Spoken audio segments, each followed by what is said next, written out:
Just because his grandmother had no money to buy batteries for his game console, the boy decided to get revenge on her. He asked his grandmother for money to buy batteries, but she emptied her pockets to show she had no cash. He thought his grandmother was lying, so he pushed her hard out of anger. His grandmother set the washed bowls by the doorway, yet he kicked them onto the ground and smashed them. While his grandmother was distracted, he took her only pair of shoes and threw them away casually. When his grandmother fell asleep, he noticed the hairpin on her head. He stole the hairpin, planning to trade it for game console batteries at the market. He did not know his grandmother would search for the hairpin for a long time after waking up, nor did he realize that without shoes his grandmother had to work barefoot in the farm fields. Immature as he was, he could not understand all his cruel acts would bring him endless regret in the future. Just one day earlier, 7-year-old Sang-woo came to the countryside with his mother. After losing her job, his mother needed to focus on job hunting, so she decided to leave Sang-woo to stay with his grandmother temporarily. Sang-woo grew up in Seoul, and this was his first time coming to the rural area. He thought the villagers on the bus were dirty, and all the surrounding noise irritated him deeply. Therefore, after getting off the bus, he stood still, refusing to move. He disliked the countryside and did not want to stay here. His mother ran back impatiently, hitting and dragging him forward. He threw a tantrum, struggling and hitting his mother back. His grandmother lived in a run-down small earthen house, an elderly woman covered in wrinkles. This was the first time Sang-woo met his grandmother. He disliked this strange old rural woman. When the grandmother reached out to touch him, he resisted with obvious disgust. Sang-woo's mother gave the grandmother a box of nutritional supplements, then explained the purpose of her visit. She eloped with a man when she was 17, and barely returned home after moving to the city. Now she had been divorced from her husband for several years. Busy searching for work, she hoped her child could stay here temporarily. The mother promised to take him back within 2 months at most, then hurriedly prepared to leave. The grandmother wanted her daughter to stay longer, gesturing for her to spend one night before departing. However, the mother refused in the end. She left the village by shuttle bus in the afternoon. After his mother left, Sang-woo, who was forced to remain, was clearly upset. The grandmother tried to hold his hand to walk home, yet he roughly shook her off and raised his fist as if to strike. Mute and unable to speak, the grandmother kept drawing circles over her chest to show she was sorry. He refused to accept her apology, mocking her as a clumsy fool. Knowing Sang-woo hated her, the grandmother did not attempt to hold his hand again. She trudged toward home with a hunched back. On the way home, Sang-woo followed unwillingly behind her. He found his grandmother walked as slowly as a snail, and her upper body was always bent forward. From time to time the grandmother stopped to glance backward, as if checking whether Sang-woo was still following. Every time the grandmother looked back, Sang-woo paused in place, pretending not to care. At dinner the grandmother put cooked food into Sang-woo's bowl, yet Sang-woo only ate his canned meat and pushed the vegetables back to the grandmother. After dinner, the grandmother took out candies she had saved for a long time, but Sang-woo simply ignored her. During his stay at his grandmother's house, Sang-woo immersed himself in his own world. He skated around the room on rollerblades and sat on the floor playing video games when tired. He refused to communicate with his grandmother, while the grandmother hoped to enter his world as much as she could. The grandmother had no idea what a game console was, and could only quietly watch Sang-woo from the side. She helped Sang-woo tidy up his toys, yet not knowing how the building blocks matched, she just stacked them neatly together. Sometimes the grandmother asked Sang-woo to thread needles for her. Sang-woo helped impatiently, then pulled the thread extra long to avoid being bothered again. The grandmother understood Sang-woo disliked her, so she tried her best not to disturb him. Sang-woo enjoyed this peaceful, undisturbed life, until the day his game console ran out of power. He went to his grandmother, asking for money for batteries. She had no money, and drew circles over her chest to apologize. To get revenge on his grandmother, he filled the walls with insulting words about her. He refused to help thread needles, and secretly thought she deserved the trouble watching her struggle to aim thread through the needle eye. He stole her hairpin, planning to exchange it for batteries at the market downhill. Yet he visited many small shops, and failed to find batteries suitable for his game console. Disappointed, Sang-woo prepared to head home, but got lost on the way back. He walked along the road, crying. At that moment, he met an elderly man. The old man was from the same village as his grandmother, and gave him a ride back on his bicycle. At the village entrance, the grandmother was wandering around, searching for him. Guilty over stealing the hairpin, he dared not face her. Nevertheless, the grandmother did not blame him, and silently led him home. Without her hairpin, the grandmother used a broken spoon to pin up her hair instead. Seeing this scene, a surge of guilt rose inside Sang-woo,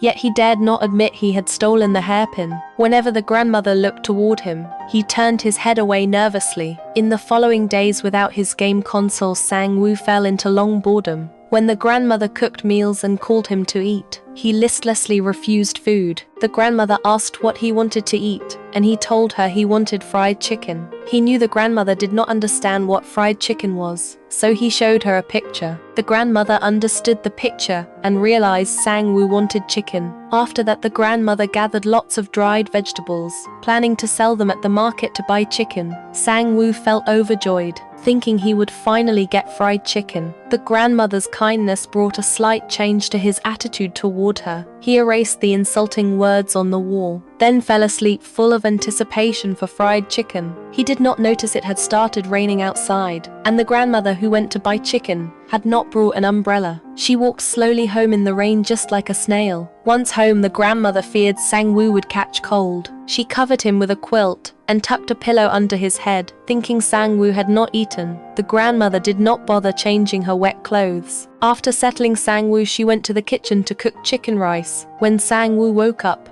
he found the grandmother had made boiled chicken, not the fried chicken he wanted. Late at night, Sang-woo was woken up by hunger. He discovered the boiled chicken the grandmother made was still there. Starving, he devoured most of it greedily. The next morning, Sang-woo found the grandmother strangely still in bed. She had been soaked in rain for a long time the previous day, and fell ill from cold. Sang-woo covered her with the quilt, and laid a wet towel on her forehead. At this time, he suddenly spotted the broken spoon still holding up her hair. He remembered the hairpin he had stolen, and quietly put the hairpin back. While taking care of his grandmother, Sang-woo suddenly realized the elderly grandmother was the one who deserved to be looked after. Shortly afterward, the grandmother recovered. Sang-woo went to the market with her. They planned to sell pumpkins grown by the grandmother. While searching for a stall at the market, Sang-woo saw a girl from the same village. Afraid of being seen selling vegetables by the girl, he did not help the grandmother attract customers. The grandmother could not speak, so she could not draw buyers. He only stood far away watching her. He felt uneasy inside, yet out of pride he refused to offer help. After selling all vegetables, the grandmother used the earnings to buy Sang-woo a new pair of shoes. Then she took Sang-woo to a restaurant for food. The grandmother only ordered one bowl of jjajangmyeon and just watched Sang-woo eat. When paying the bill, the grandmother took out all the money in her pockets. The waiter took the money for the noodles. Sang-woo noticed almost all the money earned that day was spent. So when passing the shop selling batteries, he no longer asked his grandmother to buy batteries for him. He and the grandmother prepared to take the shuttle bus home. The bus driver, who knew the grandmother, called out to her. The grandmother had a friend who ran a small shop, and that friend recently hurt her knee, so the grandmother planned to visit her. Before leaving, she asked Sang-woo what he wanted to eat. Sang-woo saw a child on the bus eating chocolate biscuits, so he told his grandmother he also wanted some. The grandmother picked up an empty biscuit package on the ground, then walked slowly toward the small shop. The elderly shopkeeper filled a bag of chocolates for her and insisted on taking no money. Unable to decline her friend, the grandmother gave her dried vegetables in return. They had known each other for decades, and both were already gray-haired. Neither could predict which day they would pass away. Therefore, before parting, her friend told the grandmother to visit often. On the other side, two village children sat next to Sang-woo. He wanted to talk to the girl, but a village boy sat between them. Sang-woo felt annoyed. When the grandmother came back, he silently took the chocolate biscuits. The grandmother planned to walk home to save money, and wanted Sang-woo to carry her package back. However, Sang-woo thought carrying the parcel was embarrassing. He pushed it away impatiently. After the bus arrived at the stop, Sang-woo waited for a very long time. Shuttle buses arrived at fixed hours, yet the grandmother was not among passengers on every bus. Until evening, he spotted the grandmother emerging from dust kicked up by vehicle wheels. She leaned on a cane, walking step by step all the way back from the market. Sang-woo had been worried and anxious, yet when facing the grandmother, his worry turned into blame. He complained about why she came back so late, while the grandmother kept drawing circles over her chest to apologize. On the walk home, Sang-woo felt ashamed of his behavior for the first time. He suddenly understood the grandmother handed him the package only to lighten her load. Just because of his willfulness, the grandmother carried the heavy parcel all that long way. He took the last piece of chocolate biscuit out of his pocket and secretly placed it into the grandmother's bag. Perhaps in his mind, this action could make up for all his mistakes before her. After that, Sang-woo gradually got used to living with his grandmother. At night, he dared not go to the outdoor toilet alone, so he asked the grandmother to accompany him. He squatted inside the toilet, while the grandmother waited for him squatting outside. He started interacting with village children, yet he carried the arrogance of a city kid. From a distance, he shouted at a village boy lying and told him a mad cow was running behind him. The boy believed him and began running hurriedly forward. Sang-woo thought he had successfully tricked the boy, yet soon he saw the real mad cow appear in the village. The boy escaped the cow safely and waved to thank him. Seeing his prank failed, his excitement turned into disappointment, but the next day his trick worked. He lied to the boy again that a mad cow was chasing him. The boy carrying firewood fell while running. When the boy stood up and looked back, he found there was no cow behind him at all. Happy with his successful trick, Sang-woo ran away gloatingly. However, the boy caught up with him halfway. When Sang-woo saw the boy's injured face, he copied his grandmother's gesture, drawing circles over his chest, then fled hurriedly. One day, when Sang-woo walked home, the village boy shouted, "Mad cow," from far away. He thought the boy was getting revenge, so he pretended to stay calm and did not run.